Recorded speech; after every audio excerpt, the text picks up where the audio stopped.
और सबसे पहले जानना चाहूँगा तो what was your first reaction the moment the maker of this series Paper ask you to be on board?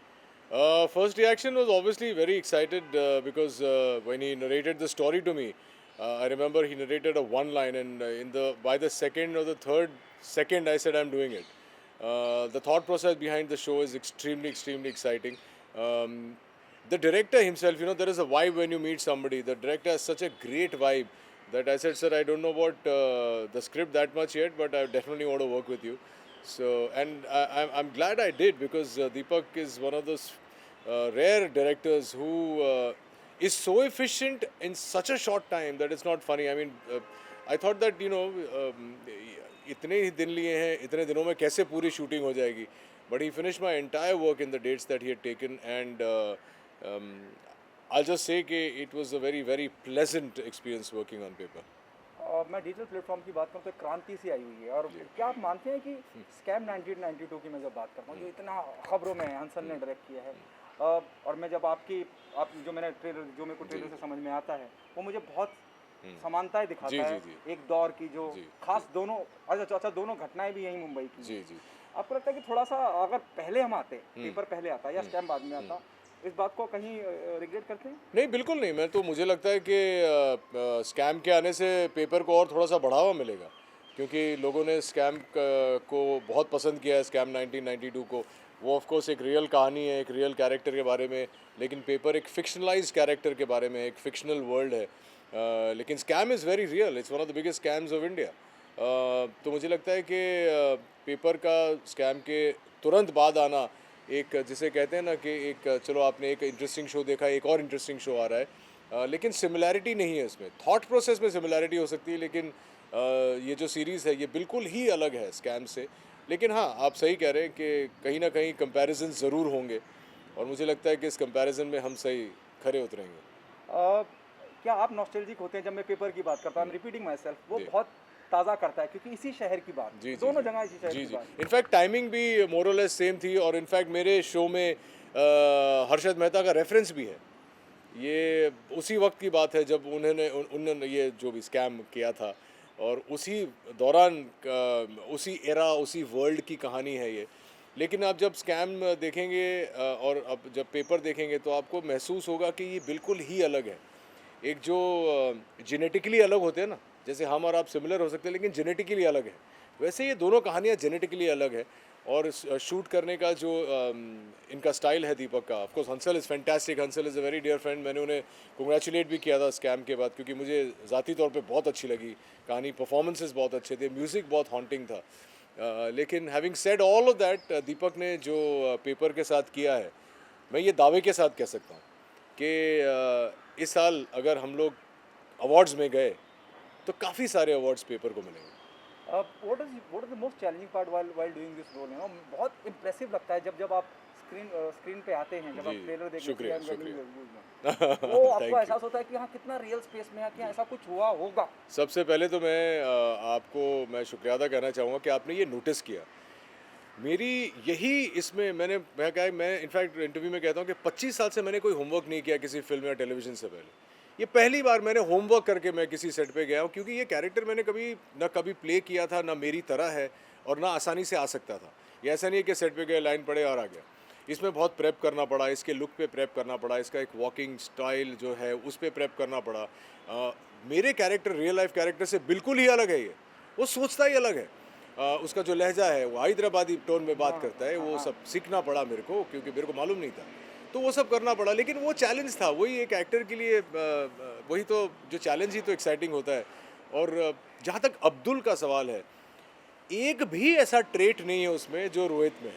तो बहुत मज़ा आया यार, एंड आई एम हैप्पी कि आपको गूज बम्स हो रहे हैं ट्रेलर देख के, और उम्मीद करता हूँ, और पहली बार 25 साल लंबे करियर में मुझे कॉन्फिडेंस है कि लोगों को ये शो पसंद आएगा। और वन लाइनर बड़े इंपॉर्टेंट लग रहे हैं जी उसके। अब डायलॉग जिस तरह से, एक तो जिस तरह से लिखे गए हैं और जिस तरह से अदा करे गए हैं, जी डायलॉग का कितना श्रेय, बहुत इंप्रेसिव लगते हैं जिस तरह से आप कहते हैं। सर, मैं आपको ये बताऊं कि इस कहानी में, और आपने एक बात बहुत अच्छी कही कि आपको देख के लगना चाहिए कि यार ये रियल लाइफ कैरेक्टर है। हालांकि फिक्शनल है, हाँ। लेकिन वो एक जो वर्ल्ड क्रिएट किया, आपको लगना चाहिए कि ये अब्दुल कोई रहा होगा 19 में। यस। कि 90s में इसने ज़रूर कुछ ऐसा किया होगा, तो ये बहुत बड़ी बात है जो आपने कही। Dialogue one liner. ये वही मैं सोच रहा था कि आपको कैसे समझाऊं, उसके डायलॉग्स पंची है, लेकिन वन लाइनर्स में क्या होता है कि कभी कभी फेक हो जाते हैं। तो वैसे वन लाइनर्स ये कैरेक्टर नहीं बोलता है, लेकिन वो बोलता है। जैसे एक बहुत ही इंटरेस्टिंग मेरी लाइन थी जो मैंने खुद लिखी थी ऑन सेट, कि वो बोलता है कि यार तुम्हारा ट्रक पकड़ा गया है। तो बोलता है हाँ, तो ये तो मेरे को अरेस्ट करने का ना, इधर बैठ के सामने सामने चाय को पिलाता है। तो ये ऑन द स्पॉट कभी कभी आ जाता है। तो ये सारी चीज़ें, और ये इसको मैं श्रेय फिर से दीपक जी को देता हूँ, डायरेक्टर जो है हमारे, कि उन्होंने मुझे वो लिबर्टी दी, वो फ्रीडम दी। देखिए, जब एक डायरेक्टर एक्टिंग करता है ना, तो बहुत लिमिटेशन आ जाती है कि अच्छा ये डायरेक्टर बोल रहा है मुझे या ये एक्टर बोल रहा है। तो मुझे बहुत फूक फूक के कदम लेने पड़ते हैं, क्योंकि मैं किसी को ये नहीं जताना चाहता हूँ कि भाई मुझे ये the director in me is talking. तो ये बहुत ही एक क्रूशल पॉइंट आता है रिलेशनशिप में। दीपक जी ने मुझे वो लिबर्टी दी कि भाई ये तुम्हारा स्क्रिप्ट है, ये तुम्हारा कैरेक्टर है, तुम्हारा शो है, तुम्हें जैसा सही लगे तुम ये कैरेक्टर बिल्ड करो। और मैंने मेहनत की of course, but I give the entire credit to my performance to Deepak ji, and I mean this in all honesty. You said, there'll be a comparison with Scam 1992. Do you think the sense of responsibility goes up on your shoulder? Yes absolutely. Because अगर scam नहीं आता था तो मैं paper एक नया है show, Rohit बोसरॉय है शो में, शो आएगा, लोग देखेंगे, सोचेंगे। अब स्कैम आ गया है, अब उसके लीड एक्टर की बहुत तारीफ हुई है, जो मैं भी बहुत समझता हूँ कि क्या कमाल का काम किया उसने। अब कंपैरिजन्स होंगे, लेकिन मुझे ऐसा लगता है कि मेरा किरदार इतना अलग है स्कैम के किरदार से। हालांकि दोनों स्कैम में आर्टिस्ट हैं, लेकिन इतना अलग है बिल्कुल। मतलब ऐसा लगता है कि बिजनेसमैन है, लेकिन भाई टाइप बिजनेसमैन है, और वो एक रियल लाइफ मिडिल क्लास, वो उसने बहुत अच्छे से किया है। तो अगर कंपैरिजन होते भी है तो अच्छा ही होगा। हाँ, रिस्पॉन्सिबिलिटी थोड़ी सी बढ़ जाती है, लेकिन ये तो वक्त ही बताएगा कि रिस्पॉन्सिबिलिटी भी खरा उतरा हूँ या नहीं। With all due respect, on a very positive note, on a very lighter note, specially to the Ullu people, क्या आपको नहीं लगता कि और किसी और प्लेटफॉर्म पे अगर जाया जाता है तो ज़्यादा विजिबिलिटी होती है? देखिए, इसका मैं नहीं, आपने अच्छा किया, आप सवाल पूछिए, इसका जवाब भी मैं दे देता हूँ। उल्लू के साथ मुझे ये शो करने में इसलिए मज़ा आया क्योंकि उल्लू का जो एक पहले थॉट प्रोसेस था कि उस किस्म के शोज़ बनाते थे, वैसा कंटेंट ज़बरदस्ती आता ही था, क्योंकि वैसी फ़ैन बेस थी उनकी, वैसी व्यूअरशिप थी, वैसे ऑडियंस थी।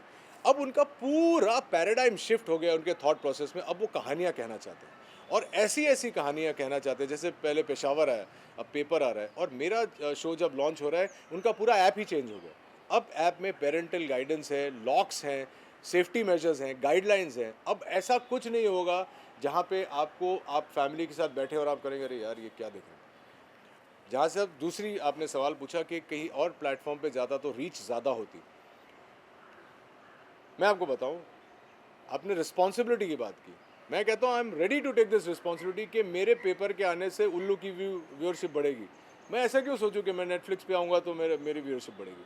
तो मुझे लगता है कि एक ऐसा शो जो इतनी शिद्दत और ऑनेस्टी से हमने बनाई है, और इतना मैं अपने किसी भी शो या फिल्म के बारे में बात नहीं करता, लेकिन मुझे विश्वास है कि इसके आने से उल्लू को भी फ़ायदा होगा और ऑडियंसेस भी इंजॉय करेंगी, क्योंकि इट्स हाउ डू आई से this, it's very exciting kind of a show. The last question from my end. Tomorrow there's a press show is happening, Surat mein Mangalbari. The reason I'm saying you this, yeah, there's a possibility you'll be keeping a press show, especially for the people, for the family, from the friends, from the industry. Press show for what? At least a episode to, make them watch. So I 3 days back I was dubbing, और dubbing देखने के बाद फिर से मैं excited हो गया था, जितना एक्साइट हो गया था शूटिंग करते वक्त। और मैंने विभू जी को कहा कि कुछ नहीं तो पहले 2-3 एपिसोड का एक ट्रायल रखना चाहिए, प्रेस शो ना हो, क्योंकि अभी तो फ़िलहाल वो माहौल नहीं है कि सबको बुलाया जाए साथ में। लेकिन मैंने सोचा कि दिवाली के दिन अगर हम लोग मिल के एटलीस्ट 1 या 2 एपिसोड देख ले तो बड़ा मज़ा आएगा। अब ये तो प्रोड्यूसर्स पे डिपेंड करता है कि वो ये कर पाते हैं या नहीं, लेकिन मज़ा बहुत है। और मैं चाहता हूँ, लाइक आई सेड, पहली बार इतना एक्साइटेड हूँ, एक बच्चे की तरह मुझे फीलिंग हो रही है कि मेरा डेब्यू हो रहा है। क्योंकि अगर मैंने इसमें फ्लॉप हो गया तो मुझे वैसे कैरेक्टर्स फिर वापस दोबारा मिलेंगे नहीं, क्योंकि मुझे हमेशा ये good looking boy, Harvard return businessman, ये वो वैसे ही रोल्स आते हैं। और अब मैं वो सब मोल्ड तोड़ के वो जो एक होता है ना धरती का, वो करना चाह रहा था, और इसमें मैंने वो किया है, अपनी पूरी कोशिश की है। अब देखते हैं यार दिवाली मेरे लिए कितनी हैप्पी होती है। Thank you so much. Thank you very much, happy Diwali guys, be safe.